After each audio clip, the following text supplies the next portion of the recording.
Assalamualaikum warahmatullahi wabarakatuh, sahabat cinta Islam Channel. Yaumul Qiyamah atau hari kiamat digambarkan dalam Al-Quran dan hadis sebagai hari yang sangat dahsyat dan berat. Pada hari tersebut, semua manusia bahkan akan lari dari ayah dan ibunya, lari dari anak dan istrinya, dan saudara-saudaranya. Sebagaimana Allah Subhanahu wa Ta'ala berfirman, yaitu hari ketika kamu lari berpaling ke belakang. Tidak ada bagimu seorang pun yang menyelamatkan kamu dari azab Allah.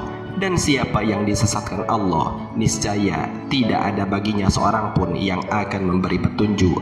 Al-Quran Surat Ghafir ayat 33. Dalam ayat lainnya, Allah Subhanahu wa Ta'ala juga berfirman, patuhilah seruan Tuhanmu sebelum datang dari Allah suatu hari yang tidak dapat ditolak kedatangannya. Kamu tidak memperoleh tempat berlindung pada hari itu, dan tidak pula dapat mengingkari dosa-dosamu. Al-Quran Surat Asy-Syura ayat 47.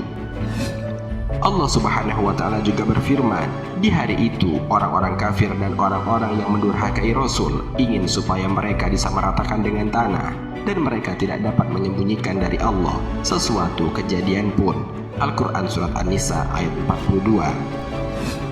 Peristiwa dan datangnya hari kiamat itu wajib diyakini oleh umat Islam, walaupun itu termasuk perkara gaib, yakni akan datangnya hari kiamat merupakan bagian dari rukun iman yang harus kita imani. Allah Subhanahu wa Ta'ala telah memberitahukan tanda-tanda datangnya hari kiamat kepada Nabi Muhammad SAW, dan telah disampaikan tanda-tanda itu kepada manusia melalui hadis-hadisnya. Pada hari itu, semua amal dan perbuatan akan ditampakkan dan dihisab. Tidak ada yang terlewatkan satu makhluk pun. Namun tahukah kalian, di antara mereka kelak ada yang mendapatkan naungan rahmat dari Allah Subhanahu wa Ta'ala. Mereka termasuk ke dalam 3 kelompok manusia yang bebas dari rasa takut pada hari itu. Hari di mana semua orang merasakan sangat ketakutan. Lalu, siapakah ketiga kelompok yang bebas dari rasa takut itu? Dan siapakah orang yang dirundung penyesalan pada hari kiamat nanti? Mau tahu penjelasannya? Tonton terus videonya hingga akhir. Sebelum lanjut, bagi kalian yang belum subscribe, silahkan untuk menekan tombol subscribe terlebih dahulu. Aktifkan lonceng notifikasinya. Bagikan video ini kepada teman-teman kalian, agar semakin banyak orang yang mendapatkan manfaat dari channel ini. Sahabat cinta Islam Channel, dalam sebuah hadis disebutkan ada 3 kelompok manusia yang tidak akan mengalami ketakutan pada hari kiamat. Hal ini sebagaimana Rasulullah SAW bersabda, dari Ibnu Umar radhiyallahu anhu, 3 orang tidak akan mengalami ketakutan pada hari yang sangat menakutkan, dan mereka tidak akan dihisab. Mereka berada di atas tumpukan kasturi hingga selesai hisab terhadap semua manusia. Pertama, seorang yang membaca Al-Quran semata-mata mengharap ridho Allah, dan ia mengimani suatu kaum sedang mereka menyukainya. Kedua, da'i yang mengajak sholat semata-mata mengharap ridho Allah Subhanahu wa Ta'ala. Ketiga, orang yang menjaga hubungan baik antara ia dengan tuannya dan ia dengan bawahannya. Hadis riwayat Tabrani. Maulana Muhammad Zakaria Al-Khandalawi dalam kitabnya yang berjudul Fadilah Amal menerangkan, adakah seorang muslim yang tidak menyadari, bahkan tidak memikirkan tentang kehebatan, kesedihan, kengerian, bencana, dan kesusahan hari kiamat? Jika ada sesuatu yang dapat membuat kita tenang dari bencana hari kiamat, maka itu lebih berharga daripada beribu-ribu kenikmatan dan berjuta-juta kesenangan. Dari Ibnu Abbas radhiyallahu anhu, ketika malaikat Jibril mengabarkan kepada Nabi Muhammad SAW bahwa akan terjadi banyak fitnah, beliau bertanya, apakah jalan keluar darinya wahai Jibril? Jibril menjawab, Kitabullah. Para ulama menafsirkan bahwa yang dimaksud fitnah di sini adalah kemunculan Dajjal, kekejaman bangsa Tartar, dan lain sebagainya. Nabi Yahya alaihissalam pernah berkata kepada Bani Israel, Allah telah memerintahkan kalian agar membaca kalamnya, dan perumpamaannya adalah seperti suatu kaum yang terpelihara dalam bentengnya, sehingga dari manapun musuh menyerang, maka kalian akan dapati kalimat Allah sebagai penjaga dan pelindung dari mereka.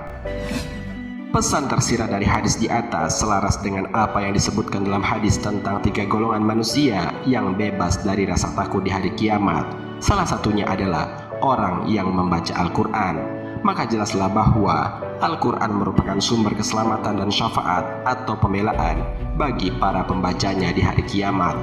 Mengamalkan isi Al-Quran akan menjauhkan kita dari fitnah, dan keberkahan dari membacanya dapat menyelamatkan seseorang dari segala fitnah. Menurut Maulana Zakaria, sungguh celaka dan merugi orang yang mengira bahwa membaca Al-Quran adalah perbuatan yang sia-sia dan membuang-buang waktu saja.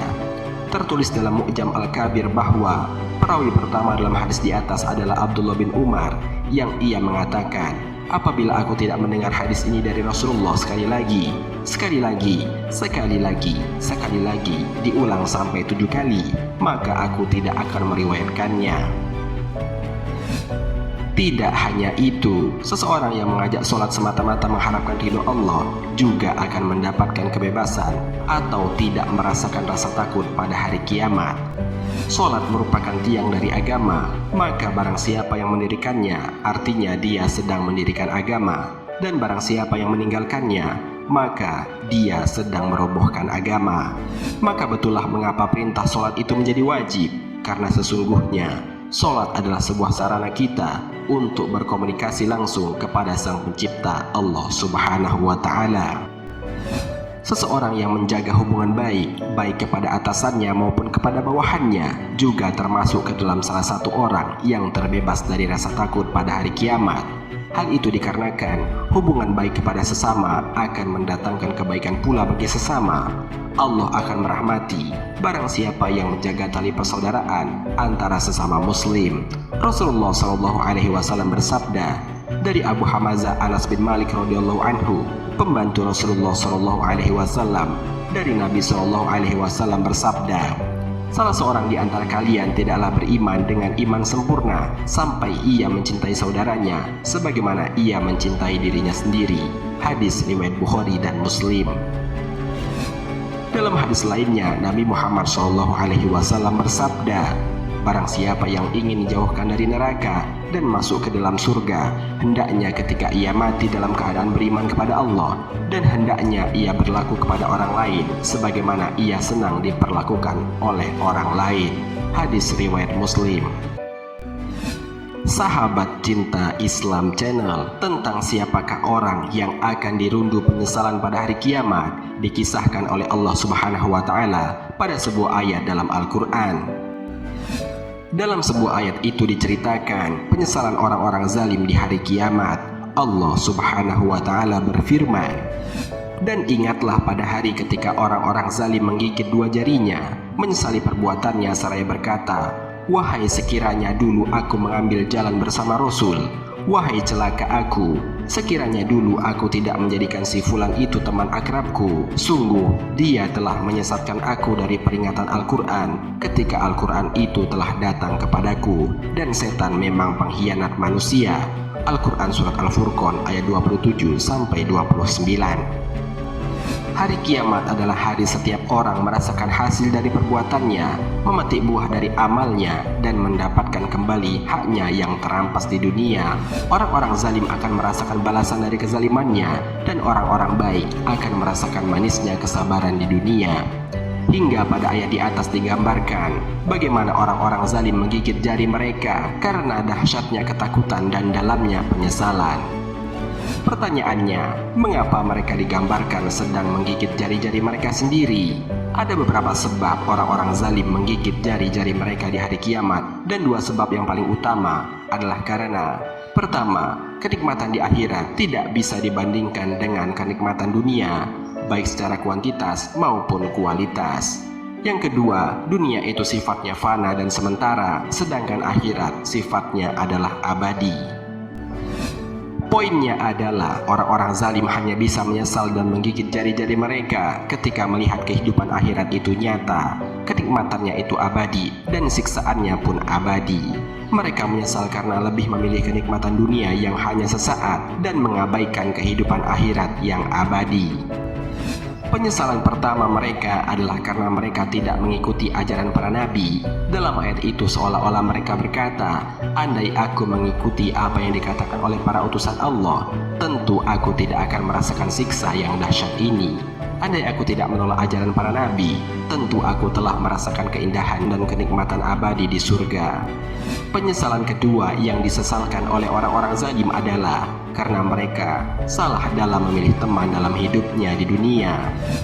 Ini menunjukkan betapa besarnya pengaruh teman terhadap nasib kita di akhirat. Orang yang salah dalam memilih teman dalam hidupnya tentu bisa jadi temannya yang salah itu akan menjerumuskannya ke dalam jurang kemaksiatan. Hal ini sebagaimana firman Allah Subhanahu wa taala, sungguh dia telah menyesatkan aku dari peringatan Al-Quran ketika Al-Quran itu telah datang kepadaku. Al-Quran Surat Al-Furqan ayat 29. Sahabat Cinta Islam Channel, teman bisa saja mengantarkan ke surga dan teman juga bisa mendorong kita masuk ke dalam neraka. Maka berhati-hatilah dalam memilih teman, karena teman yang buruk tidak akan pernah setia, bahkan dia akan menjadi musuhmu kelak di hari kiamat. Sebagaimana Allah Subhanahu wa taala berfirman, teman-teman karib pada hari itu saling bermusuhan satu sama lain, kecuali mereka yang bertakwa. Al-Quran Surat Az-Zukhruf ayat 67. Sahabat Cinta Islam Channel, itulah ketiga golongan orang yang kelak terbebas dari rasa takut di hari kiamat, dan dikabarkan oleh Nabi, mereka tidak akan dihisab. Mereka berada di atas tumpukan kasturi hingga selesai hisab terhadap semua manusia. Dan dua penyesalan terbesar bagi orang-orang yang zalim kelak di hari kiamat. Semoga melalui video ini kita dapat memetik hikmah dan manfaat supaya dapat menumbuhkan keimanan dan ketakwaan kita kepada Allah dan kecintaan kita kepada Nabi Muhammad sallallahu alaihi wasallam. Amin ya rabbal alamin. Wallahu a'lam bishawab. Jika terdapat kesalahan dalam penyampaian ini, admin mohon maaf, dan itu merupakan kesalahan dari admin sendiri. Jika ada benarnya, itu adalah dari Allah Subhanahu wa taala. Wassalamualaikum warahmatullahi wabarakatuh. شكرا يا ربي شكرا